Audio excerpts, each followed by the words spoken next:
This time it's different.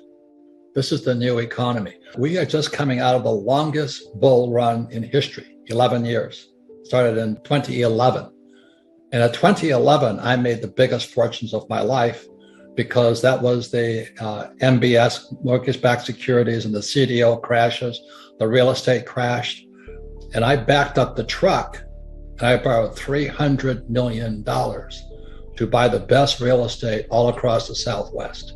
This is the largest, longest bull market in history.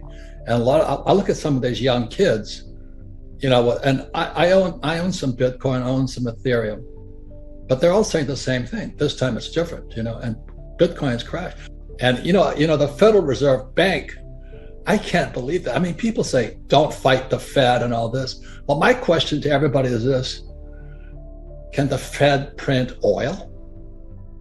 Can the Fed print gasoline? Can it print food?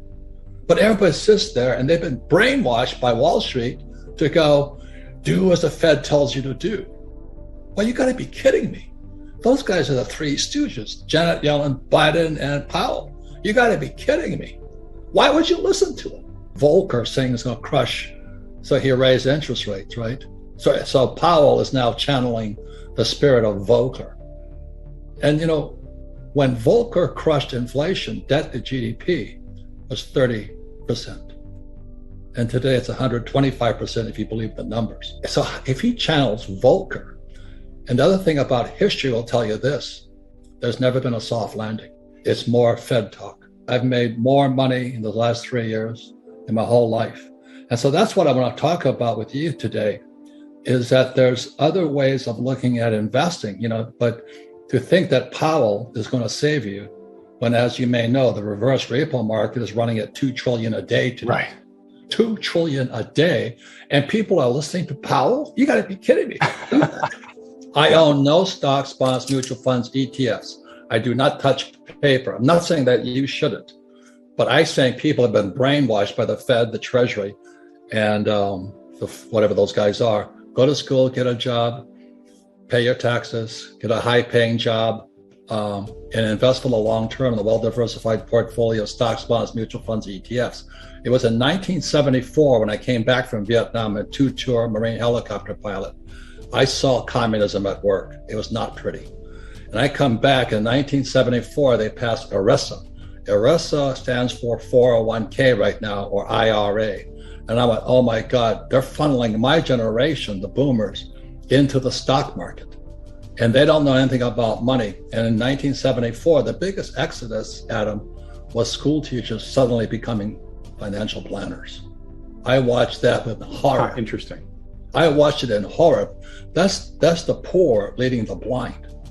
And today we have baby boomers who are hoping the stock market stays up in their 401k just as Social Security goes bust.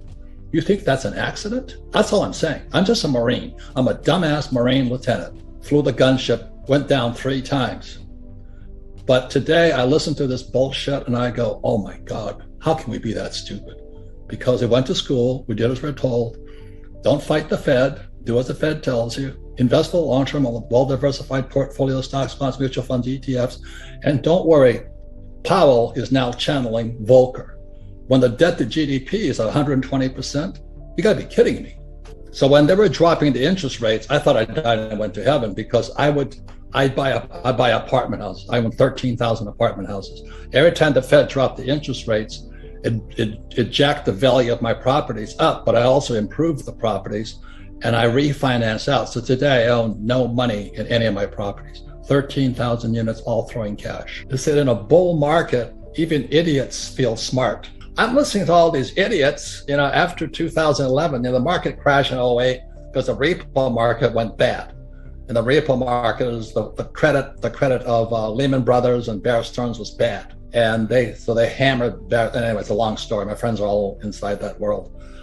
But then when it came back out, they just started pumping money, just like you said about Christine Lagarde, just start lying.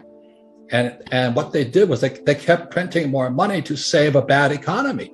It was already crashing again in 2011, but they kept printing money. And today we're going to pay that price. I use debt because debt is tax-free money. So what I did was I rehab my apartment, 13,000 of them.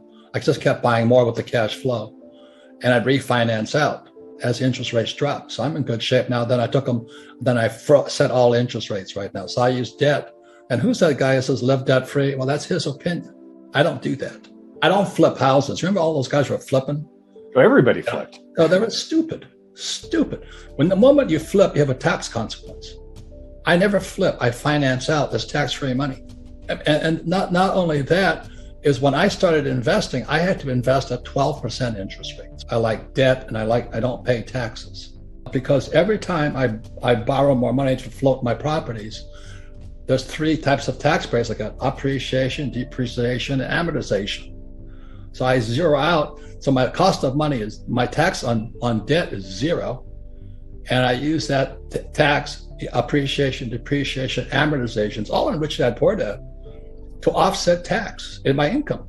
When Biden took the Keystone XL pipeline off, my oil I was selling from the ground, which is a tax break also, went from $30 a barrel to $130 a barrel. Today it's like $120. Yeah. But I went, oh my God, this guy Biden is going to bankrupt us. I'm not saying him, but there's somebody who wants to bankrupt, because oil is the lifeblood of civilization.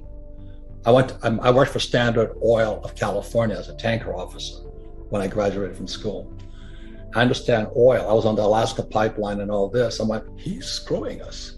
So when he raises inflation, the poor and middle class will go broke. And that was just done as soon as he was being done before he took office. And so I'm looking at this guy's going to sell America down the drain. I'm not saying it's him, but somebody wants us to go broke.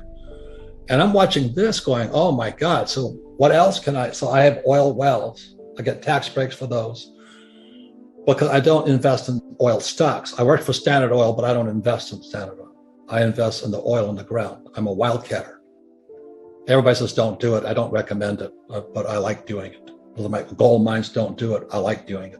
There's more opportunity today than ever before, but not if you've been brainwashed into going to school, getting a job, paying taxes, live debt-free, and invest in the stock market.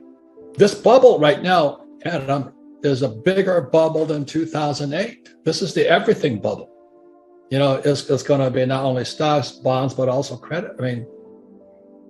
But it's more opportunity is going to come out of it. And that's what I'm saying. Be careful who you listen to, because your best asset, but also your biggest liability, are the ideas in your head. And be careful who puts them there.